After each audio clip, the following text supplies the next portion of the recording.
बिस्तर पर ही बैठ गई थी। सॉरी आलू, वो हम मानते हैं कि हमने तुमसे खाना मंगवाया था, पर पता नहीं क्यों जैसे ही खाना खाने के लिए बैठे अंदर से अजीब अजीब सी फीलिंग्स आने लगी थी हमें। ऐसा लग रहा था जैसे हमारा मन खराब हो रहा था और हमें वॉमिट जैसा कुछ फील होने लगा था।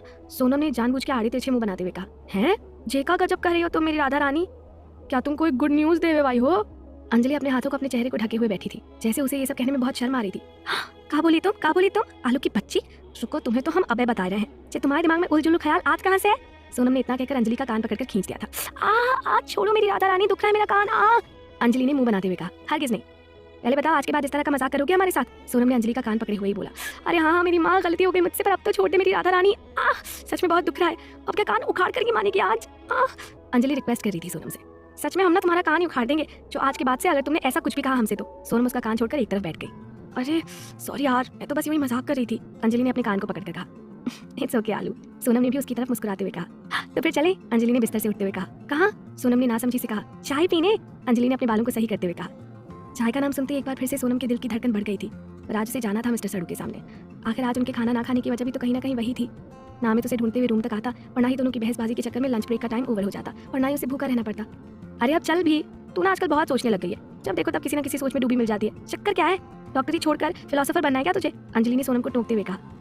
हमारा तो पता नहीं, पर तुम जरूर एक बढ़िया लेक्चरर बन सकती हो, बिना किसी टॉपिक के भी नॉन स्टॉप बोल सकती हो। सोनम ने उल्टे अंजलि की खिंचाई कर दी।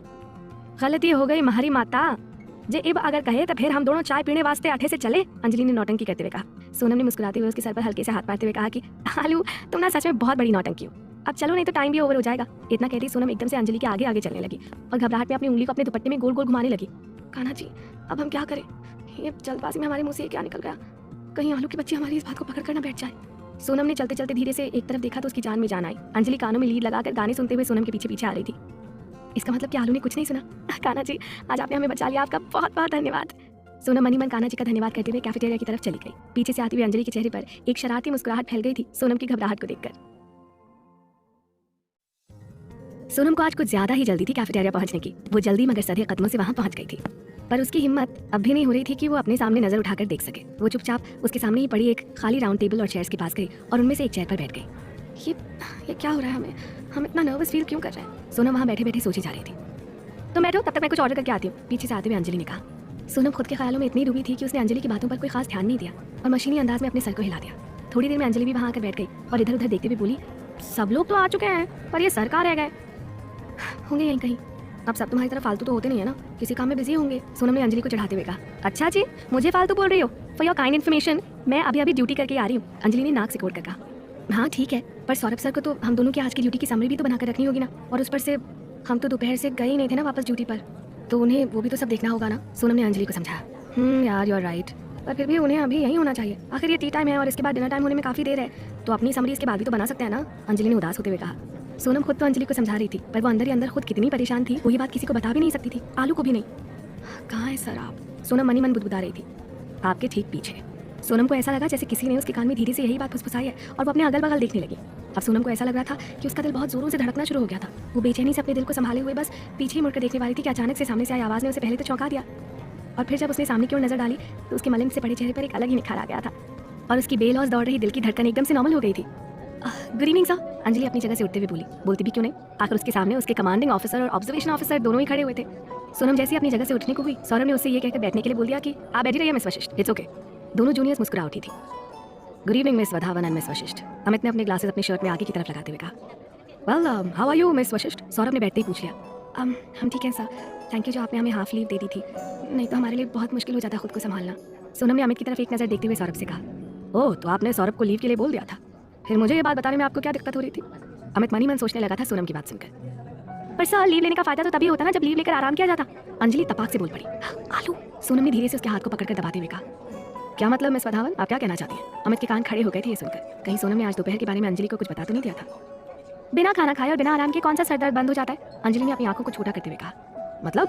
सौरभ भी अंजलि की बात सुनकर चौंक गया। कुछ भी नहीं सर, ये तो बस कुछ भी बोलती रहती है। सोनम के पसीने छूट रहे थे, ये सोचकर कि जब अमित को पता चलेगा कि उसने खाना नहीं खाया तो पता नहीं वो कैसे रिएक्ट करेगा, कहीं वो इस बात का कोई और मतलब ना सोच के बैठ जाए। No miss Vashisht, tell us the truth please, Amit ने सोनम की बात सुनकर उसे बीच में ही रोकते हुए कहा। लो जी, हो गया स्यापा, ये भी तू क्या करेगी छोरी, जे थानेदार जी ते थारे पीछे घनी तरीके से पड़ गए सर।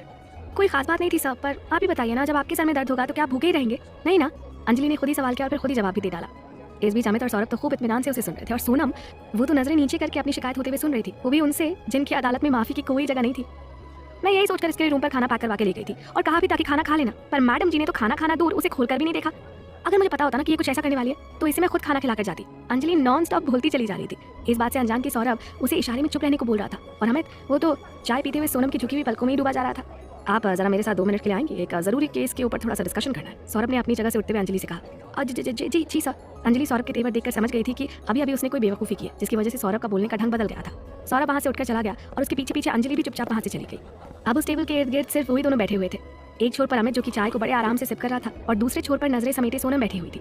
पर अब भी उनके चारों तरफ पड़ी हुई टेबल चेयर्स पर काफी सारे लोग बैठे थे, जिनमें से कुछ तो उन्हीं के जूनियर्स और सीनियर्स थे और बाकी के हॉस्पिटल में भर्ती मरीजों के तीमारदार थे जो वहाँ बैठकर चाय पीकर सुस्ता रहे थे। जब सर में दर्द हो और वो भी इतना कि हाफ डे लीव लेनी पड़े तो खाना तो खा लेना चाहिए था ना आपको, अमित ने धीरे से कहा और चाय का लास्ट घूंट भर लिया। यही बात अगर हम आपसे कहें तो, सोनम भी धीरे से बोली। मतलब अमित को समझ में नहीं आया कि वो क्या कहना चाहती थी। हमें देखने आने के बजाय अगर आप खाना खा लेते तो शायद अभी हमारे पेट में भी चूहे नहीं कूद रहे होते। सोनम ने इतनी मासूमियत से अमित की तरफ देखा कि डॉक्टर साहब को एक बार तो ऐसा ही लगा कि उनका दिल बाहर निकल कर आ जाएगा। पर सोनम को जल्दी ही ये महसूस हो गया था कि उसने कुछ ऐसा कह दिया जो शायद उसे यहाँ पब्लिक प्लेस पर नहीं कहना चाहिए था। हम चलते हैं, हमें कुछ जरूरी काम याद आ गया। सोनम हड़बड़ाती सी अपनी चेयर से उठी और जैसे ही वहाँ से जाने के लिए मुड़ी, एक बार फिर से अमित की आवाज़ ने उसके पैरों में बेड़ियाँ डाल दी। मुझे मेरे सवालों के जवाब चाहिए मिस वशिष्ठ, और आज उन सवालों में एक सवाल और जुड़ गया है, अमित ने बहुत गहरी आवाज़ में धीरे से कहा। सोनम की बड़ी बड़ी आंखें खुद ब खुद अमित के चेहरे की तरफ उठ गई थी। मैं आपको देखने आया था क्योंकि मुझे आपकी फिक्र हो रही थी और शायद इन सब में मुझे खाने का समय नहीं मिल पाया था, पर आपने खाना नहीं खाया जबकि आपके पास तो खाना भी था और टाइम भी। क्यों? कुछ बातों के जवाब नहीं होते हैं सब, सोनम ने उसकी ओर से नजरें फेरते हुए कहा और वहाँ से चली गई। पर मैं बहुत जिद्दी हूँ मिस वशिष्ठ और मुझे मेरे सारे सवालों के जवाब चाहिए और वो भी आप ही के मुँह से, अमित ने मनी मन मुस्कुराकर कहा और वो भी वहाँ से चला गया। सौरभ, अब मुझे बताओगे कि तुम इस तरह से मुंह बनाकर वहाँ से क्यों आ गए थे? अंजलि ने सौरभ से पूछ लिया, जो कि अंजलि को वहाँ से लेकर बाहर रिसेप्शन के पास आकर विजिटर्स रूम में जाकर बैठ गया था। अरे कब से मैं तुम्हें इशारे कर रहा था कि आप चुप हो जाओ, इससे आगे और कुछ मत कहना, पर तुम जो एक बार शुरू होती हो ना तो फिर बात पूरी करके ही मानती हो। सौरभ ने वहाँ से उठकर आने का रीजन बताते हुए कहा। पर मैंने ऐसा क्या कह दिया? अंजलि को कुछ भी समझ नहीं आ रहा था कि उससे क्या गलती हुई थी। तुम शायद अमित के मूड स्विंग के बारे में ज़्यादा नहीं जानती हो अंजलि, उसे कब किस बात पर गुस्सा आ जाए और वो चिढ़ जाए वो खुद भी नहीं जानता है। आज उसने लंच स्किप कर दिया और उससे भूख बर्दाश्त नहीं होती। इस समय वो बिल्कुल खूंखार शेर बन जाता है और ऐसे में उसके सामने कोई इधर उधर की बातें करे तो समझ लो कि इधर उसका दिमाग खराब हुआ और उधर सामने वाले की हालत खराब। सौरभ के चेहरे पर ये बताते हुए एक अजीब सी उलझन आ गई थी। ये सब बताकर तुम मुझे डरा रहे हो? अंजलि ने सौरभ की आंखों में देखते हुए कहा। नहीं, बिल्कुल भी नहीं, पर ये सब बताकर मैं तुम्हें किसी भी आने वाली एम्बैरेसिंग मोमेंट से बचाने की कोशिश कर रहा हूँ, समझी? सौरभ इतना कहकर मुस्कुरा उठा था। सौरभ की बात सुनकर अंजलि के चेहरे पर भी मुस्कुराहट आ गई थी। ऐसे तुम्हें कुछ अजीब नहीं लगता क्या सौरभ? अंजलि ने कुछ सोचते हुए कहा। क्या? मैं जानता हूँ कि तुम बहुत अजीब हो, पर फिर भी तुम मुझे पसंद हो। अब क्या करें, इसका वक्त दिल को तुमसे ही प्यार है, सौरभ ने शरारत से कहा। हाँ, वेरी फनी, अंजलि ने मुंह बनाते हुए कहा। मैं अपने बारे में नहीं, तुम्हारे दोस्त और अपनी राधा रानी के बारे में बात कर रही थी। देखो ना सौरभ, दोनों ने आज अलग अलग वजहों से खाना नहीं खाया और सोचने की बात यह है कि दोनों के चेहरों पर इस बात के लिए कोई शिकन तक नहीं है। वैसे तुम कह तो सही रही हो, जो लड़का खाना जरा सा लेट हो जाने पर पूरा मैस अपने सर पर उठा लेता था, आज भूखा रहने के बावजूद इतना चुप कैसे रह गया? कभी तो लगता है ये दोनों अगर साथ में हो तो एक आइडियल और परफेक्ट कपल होंगे, पर अगले पल दोनों ही एक दूसरे से अजनबियों की तरह बिहेव करने लगते हैं तो लगता है कि दोनों नदी के 2 किनारे हैं जो साथ चल तो सकते हैं पर कभी मिल नहीं सकते। सौरभ कुछ ज्यादा ही गहराई में चला गया था। अरे इतना भी परेशान मत हो, ये सब पता लगाना इतना भी मुश्किल नहीं है, बस अपनी नजरें और कान तेज करने पड़ेंगे। अंजलि की बातों का इशारा समझते ही सौरभ मुस्कुराते हुए बोला, अगर ऐसा हुआ तो सबसे ज्यादा खुश मैं ही होऊंगा। मेरे गुस्सैल, अकड़ू और एरोगेंट डुग्गू को तुम्हारी दोस्त जैसी सुलझी हुई किसी गहरी झील की तरह शांत लड़की ही समझ सकती है, उसे सही मायने में जिंदगी जीना सिखा सकती है। तो फिर चलो अपने काम में लग जाते हैं अभी से, अंजलि वहां से उठते हुए बोली। अरे 2 घड़ी रुक तो जाओ यार, उन दोनों की लव स्टोरी सेट करने के चक्कर में अपनी लव स्टोरी को अधूरा छोड़कर कहाँ जा रही हो मिस वदावन? सौरभ ने मस्ती करते हुए कहा। कैसी बातें कर रहे हैं आप सौरभ सर, ये विजिटर्स रूम है और आपको रोमांस करने की पड़ी है, पहले मैं अपने कमांडिंग ऑफिसर से परमिशन तो ले लूं। अंजलि ने शरारत से कहा। अच्छा, तेरी परमिशन की तो मैं। सौरभ अपनी जगह से उठकर अंजलि की तरफ बढ़ा। अंजलि उसके इरादे समझती वहां से बाहर निकली और सौरभ उसके पीछे पीछे चिल्लाता हुआ भागा। ओए मेरी जूनियर विंग, रुक तो सही। रात को खाने के बाद सोनम उसी गार्डन में वॉक करने आई थी, पर अपने साथ अंजलि को लेकर, जिससे अमित उसे अकेला देखकर कहीं फिर से अपने ऊटपटांग सवालों के जवाब न मांगने बैठ जाए। पर अमित आज नहीं आया था और ये देखकर सोनम मायूस हो गई थी। हालांकि वो यही चाहती थी कि अमित से उसका आमना सामना न हो, पर अब जबकि अमित सच में नहीं आया था तो सोनम क्यों बार बार गार्डन के गेट की तरफ देखी जा रही थी और फिर किसी को वहां ना पाकर वापस मायूसी से अपनी नजरें वहां से हटा लेती थी। इस बात से बेखबर कि भले ही अमित गार्डन में नहीं आया था, पर अपनी रूम की खिड़की पर एक किनारे की तरफ खड़ा होकर वो सोनम की बेचैनी को बहुत अच्छी तरह से देख भी पा रहा था और समझ भी पा रहा था। तो आपके पास मेरे किसी भी सवाल का कोई जवाब नहीं है मिस वशिष्ठ, पर आपका ये फूलों की तरह मुरझाया हुआ चेहरा, आंखों की उदासी और बेचैनी और आपके दिल की ये बेताब धड़कनें आपके बिना कुछ कहे भी मेरे सारे सवालों के जवाब दे रही है, और वो भी बिल्कुल सही सही। पर मुझे आपसे जानना है कि क्यों आंखों में इकरार होते हुए भी आपके होठों पर इनकार है? क्यों आप अपने ही दिल की धड़कनों से अनजान बनी हुई हैं? देखिए मिस वशिष्ठ, आपने मेरे सवालों की लिस्ट में ये 2 नए सवाल और जोड़ दिया। एंड आई स्वेयर मुझे इन सवालों के जवाब आपसे ही चाहिए, आपकी खनकती हुई आवाज़ में। अमित ये सब सोचते हुए खिड़की से हट गया और सोनम भी कुछ देर वॉक करने के बाद अपने रूम की तरफ चली गई। अब अमित के ना आने का उसे अंदाजा जो हो गया था। अंजलि बड़बड़ की जा रही थी, व्हाट इज दिस यार, पूरे टाइम जब मुंह सिलकर ही वॉक करनी थी तो फिर मुझे अपने साथ लाई क्यों? ऐसे मुंह सिलकर तो तू अकेले भी वॉक कर सकती थी ना। सोनम का दिमाग पहले से ही खराब था और ये अब अंजलि उसकी दुखती रख पर हाथ रख रही थी, तो वो एकदम से तेज आवाज में बोली, क्योंकि हमारा मन नहीं था। अच्छा, और क्यों मन नहीं था? अंजलि ने अपनी कमर पर दोनों हाथों को रखते हुए कहा, हमें नहीं पता, हम सोने जा रहे हैं, हमें बहुत नींद आ रही है। सोनम ने अंजलि की बातों से पल्ला झाड़ते हुए कहा और बिस्तर पर जाकर लेट गई। पर मुझे तो पता है ना मेरी राधा रानी, तुम्हारे खामोश रहने की वजह, और अब मैं उस वजह को बहुत जल्दी तुम्हारे पास लेकर आऊंगी। अंजलि ने मन ही मन सोचा और फिर वो भी अपने सिंगल बेड पर जाकर लेट गई। अमित अभी थोड़ी देर पहले ही सोनम की हालत को देखकर मुस्कुराते हुए बेड पर लेट गया और कानों में ईयरफोन लगाकर गाने सुनने लगा। अमित एकदम से उठकर बैठ गया था और कुछ सोचते हुए धीरे से बोला, तैयार हो जाइए मिस वशिष्ठ अपनी सजा के लिए। आई प्रॉमिस यू, ये पनिशमेंट आप जिंदगी भर नहीं भूलेंगी, मैं भूलने ही नहीं दूंगा। अगली सुबह सभी लोग एक बार फिर से रिसेप्शन के पास इकट्ठे हुए और बहुत बेसब्री से अपने ऑब्जर्वेशन ऑफिसर का इंतजार करने लगे, सिवाय काव्या और रश्मि के। थोड़ी देर में सभी को अमित और पुलकित एक ड्यूटी चार्ट के साथ नजर आए। वैसे ही कोई नई बात नहीं थी उनके लिए, ड्यूटी चार्ट के हिसाब से ही तो सभी टीम्स अपनी अपनी ड्यूटीज लेती थी, पर आज पुलकित के हाथ में एक एक्स्ट्रा पेपर भी था, या फिर यूं कह लीजिए कि कुछ स्पेशल था उस एक्स्ट्रा पेपर में। Good morning everyone. पुलकित और अमित दोनों ने अपने साथियों को गुड मॉर्निंग विश किया। A very good morning sir, उन दोनों को रिप्लाई भी मिल गया। हालांकि काव्या और रश्मि उस भीड़ में शामिल सिर्फ सम्मिलित बैंड की तरह थी, जो खुद तो बजता नहीं था परंतु बजने का बहुत बेहतर अभिनय करता था दूसरे बाजों के साथ। उन दोनों के सिर्फ होठ ही हिलते थे, आवाज नहीं निकलती थी।